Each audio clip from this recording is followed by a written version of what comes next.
Hello, everyone. Pets are some of the most loyal creatures on the planet. They can help people with disabilities or even fend off invading intruders. Some even pull us out of the deepest, darkest pits in our own minds. But does their loyalty stop after they die? Today I present to you 3 scary stories about our own loving animals. I hope you enjoy.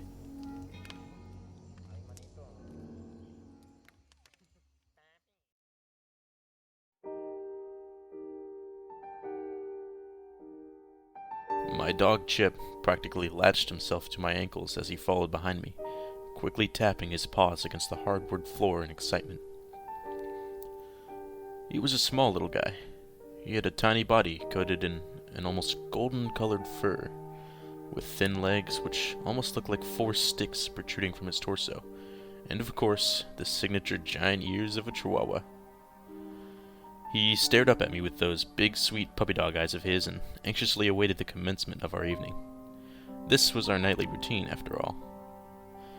Every night, after Mom and Dad went to sleep, he and I would sneak back up into the front of the house, close the hallway doors so as not to wake up my parents, and have the time of our lives together. We'd eat food, I'd give him extra treats, we'd watch our favorite midnight showings together, and best of all, after he finally calmed down and fell asleep, I'd get little time to work on my projects that I otherwise wouldn't have during the day. These were the times of the night I looked forward to the most. After all, I only had a few short months where I was back home from college, so any time I got to spend with the little guy was precious, and he and I both cherished every moment of it. Tonight, however, was different. Normally after I closed the hallway door, I would head right back to the kitchen and start preparing the food for both of us to munch on. Tonight, however, I was just so drawn in by his cuteness that I followed him over to his favorite spot on the couch and began playing with him. I was scratching him behind the ears when suddenly I heard a noise from just beyond the hallway door. I stopped and listened.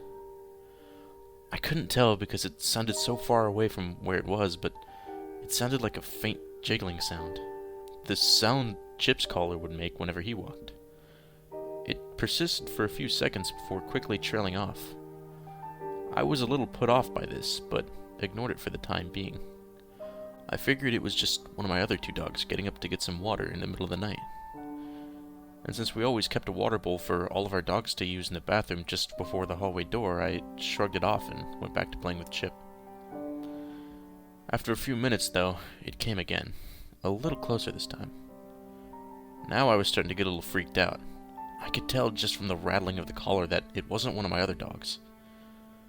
I sat for a moment and debated with myself on whether or not to check and see what that sound was.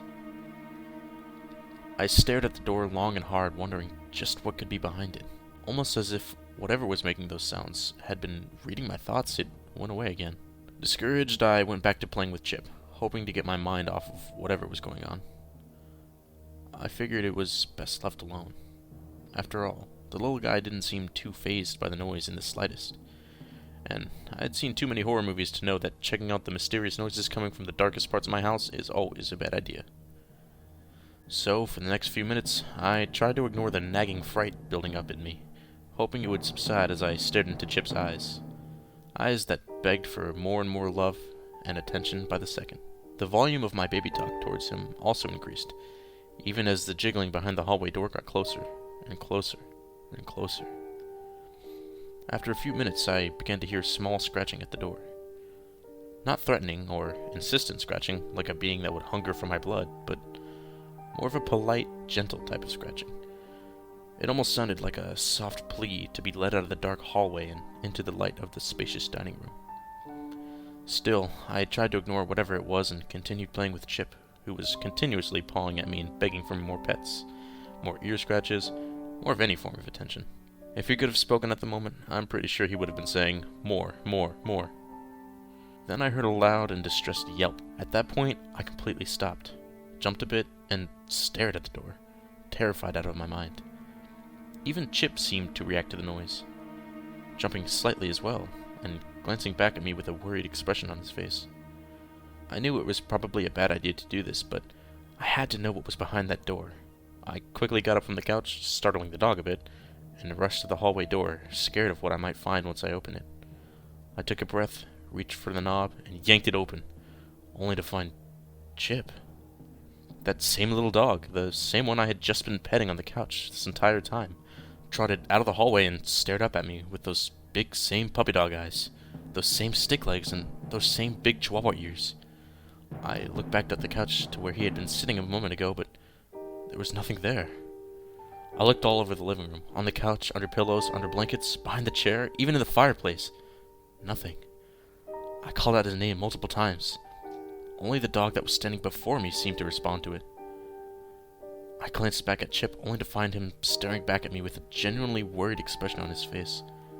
I gave him a reassuring scratch behind the ears to assure him that I was alright, but the truth is, I wasn't so sure. As I kept glancing back and forth between the couch and my dog for however long it was, all I could think was one thing. Which one was the real thing?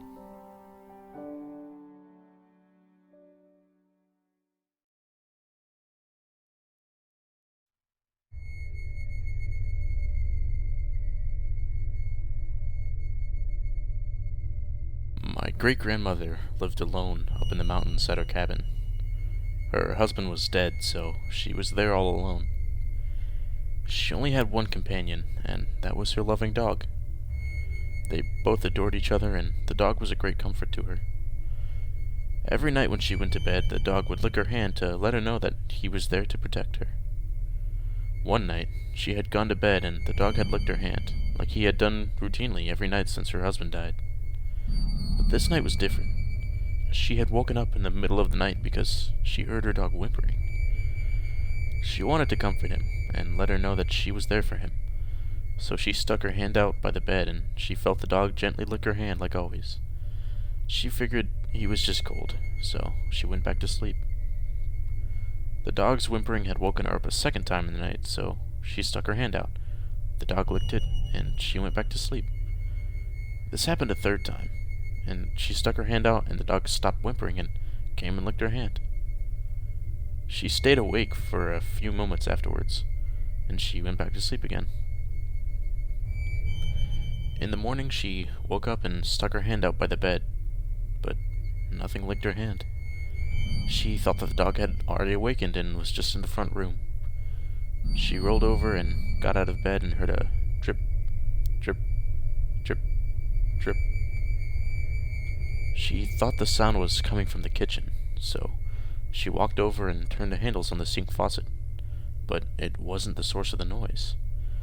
After frustratingly checking the sink and its pipes, she gave up and continued into her bathroom to take a shower. As soon as she got closer to the bathroom door, it was evident that the sound was coming from within. She opened the door, looked above the bathtub, and gasped in utter horror.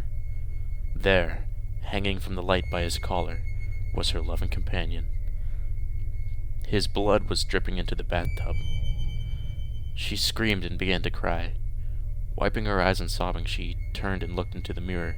In the mirror, she saw the dog's reflection, and written on the mirror in her dog's blood, with drips and streaks hanging down from each letter, were the words, "Humans can lick too."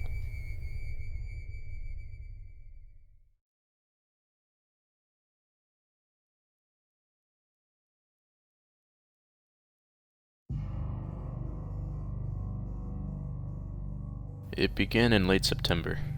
My family cat had passed away from old age a few weeks prior. I missed her terribly and assumed the strange things that had begun to happen were just echoes of my grief. When she was still alive, she used to scratch at my door until I let her into my room. And she used to use the crawl space as her own little home, sometimes hiding away for most of the day until pushing the door open in the middle of the night. I had gotten so used to it that I was no longer startled by the tapping of little paws upstairs and the sound of a little door creeping open. So used to it, in fact, that when those same things happened after her death, it took me a while to notice. When I finally did notice, the sounds gave me a strange feeling of unease but familiarity. I told myself that it was just the creaking of an old house, but part of me wanted to believe she was still here in some capacity.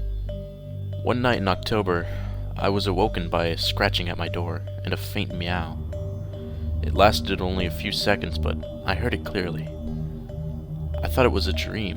It had to have been. After all, she was gone. But then, it kept happening. Every night at 1:46 a.m., I would hear scratching at my door and the cries of a cat who was long dead. I told no one of it because, even though it frightened me, I didn't want to lose what I had left of my dear cat. The scratching stayed the same until the night of October 21st, when it became harder to ignore. Everything was normal that night. My parents had gone out for the night and my brother was sleeping downstairs. I watched YouTube until I fell asleep with the glow of my laptop still on my face. When I heard the scratching, I wasn't even scared. It felt like any other night. Until it didn't stop. The scratching only got more frantic, and the crying grew in volume with each swipe of the claw. I had never heard my cat act like this, even when she was alive. I quickly sat up on my bed and checked the time. 1:46 a.m., like always. The scratching got even worse. It sounded like she could tear through the door at any moment. I got up from my bed and slowly cracked open the door. My heart was racing. I had no idea what I would see behind that door, but I had to open it. I opened the door only a crack, and suddenly it pushed open. However, there was nothing behind the door. I felt a strange presence, like something came into the room. I didn't know what else to do but to go back to bed and try and fall asleep. The next few nights were just the same. The scratching was almost deafening until I opened my door to let no one inside. It was creepy but comforting. Every time I opened the door, it was like my cat came to visit me from beyond the grave. The last night I felt her presence was a night I will never forget. To this day, it was the most horrifying night of my life. It was Halloween night. I had just come home early from a party so I could stay with my brother for the night as my parents were out of town. We watched and made fun of Halloween movies from our childhood until midnight. I thought it would be funny to scare him with the scratching and meowing, so I told him to sleep in my room that night. I never thought a childish prank would save me and my brother's life. I got in bed and he got in the sleeping bag beside me. He fell asleep almost immediately while I could barely keep still from the anticipation. Suddenly, my window flooded with light. I assumed it was my parents coming back early from their trip, but something felt off. The clock struck 1:46 a.m., and instead of scratching or meowing, the little door to the crawl space flung open. A dark figure rushed out and jumped right at me. I let out a scream, waking my brother beside me. The dark figure went through my chest and disappeared behind me. I was left hyperventilating and holding my hand to my chest. This wasn't a visit, it was a warning. I heard what sounded like someone trying to get inside the house when, without hesitation, I grabbed my brother and told him to get into the crawl space. He was groggy and disoriented, but did what I said. I followed behind him and moved a chair in front of the little door before closing it. I told him to be completely silent. We heard a big crash and then footsteps downstairs. Someone had broken through the window. I heard the stranger open all the doors and push things over. I felt my face go white as I heard the stranger start to come up the stairs. I held my hand over my little brother's mouth and began to pray in my head. The stranger was at the door. My heart was pounding. He flung the door open and entered the room. I could hear him flip my bed over and knock over my nightstand. I thought we were going to die. My brother was silently texting the police while all I could do was stare at the door, knowing it would open at any second. The stranger pushed over the chair in front of the crawl space. The only thing left between me and the intruder was a little door. My brother and I grabbed the handle and held it shut. I then heard the hiss and growl of a cat. It felt like it was right behind us. Finally, the intruder tried to open the door.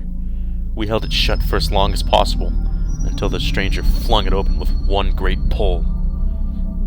Before I could even get a good look at him, the dark figure leaped out from behind us and pounced on his face. It all happened so quickly, you could only see the flicks of blood flying around. He fell to the ground, crying out and holding his now mangled face. The dark figure ran into the shadows, and my brother and I ran out the door and down the stairs. We screamed for help out in the cold until the neighbors came outside to see what was wrong. The police arrived a short time after. It turns out the stranger was a drug-addicted ex-convict who was breaking into people's homes around the area looking for cash. They found him screaming in pain, covering his hollowed-out eyes. The Police also found a knife beside him that he had taken from our kitchen. My brother and I were standing out in the cold when we saw the faint green glow of my cat's eyes in my bedroom window. That was the last time I ever saw my family cat.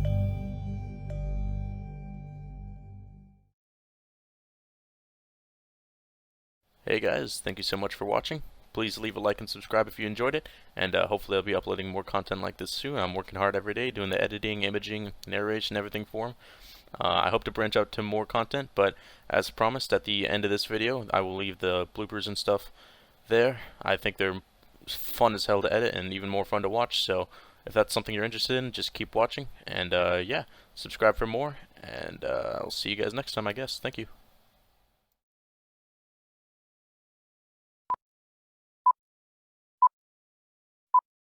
I told no one of it because, even though it frightened me, I didn't want to lose what I had. Fuck! No! I told no one. Damn it.